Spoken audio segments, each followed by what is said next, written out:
nyumba za ibada, lakini wanachoabudu hawajui.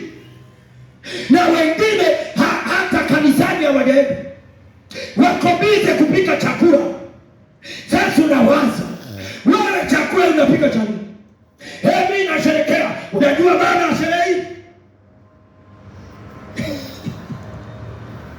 Haleluya, Bwana Yesu asifiwe.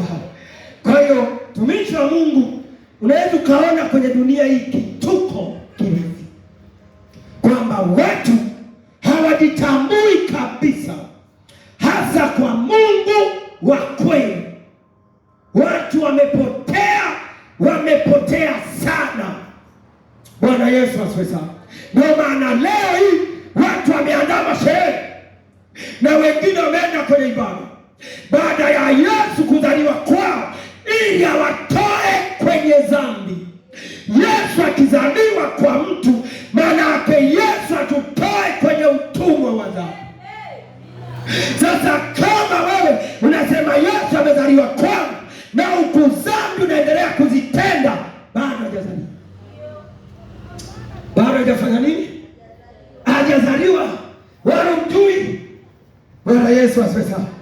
Wala mfanyi nini? Au mjui Yesu.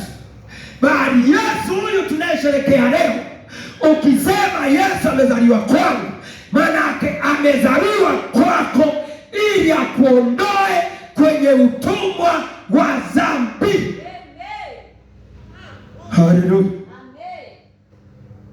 Kwa hiyo wengi wameingia makanisani, wengine wamewahi saa 11, wengine wamewahi saa 12, wengine saa 13.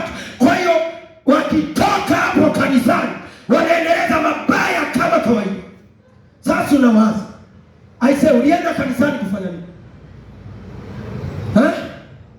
Unasherekea sikukuu, maana yake nini? Unasherekea ujui, unasherekea kitu usichokijua. Ndio maana Paulo anasema, katika kuzunguka kwangu na ubiri Injili nikaingia kwenye madhabahu moja, Biblia imeandikwa wanaabudu kwa Mungu asiye.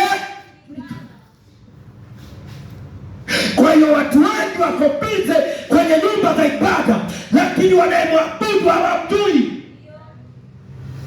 Hawajui maana ya sikukuu, hawajui maana ya tarehe 25 Disemba, hawajui. Lakini wamenunua nguo, wamepika chakula, wamechinja mbuzi, wamechinja ng'ombe, vyote wamevifanya. Bwana Yesu asifiwe sana. Sema Bwana Yesu nisaidie. Sema Bwana Yesu nisaidie. Yesu azaliwe kwangu kiuhalisia. Yesu azaliwe kwangu kiuhalisia. Kwa hiyo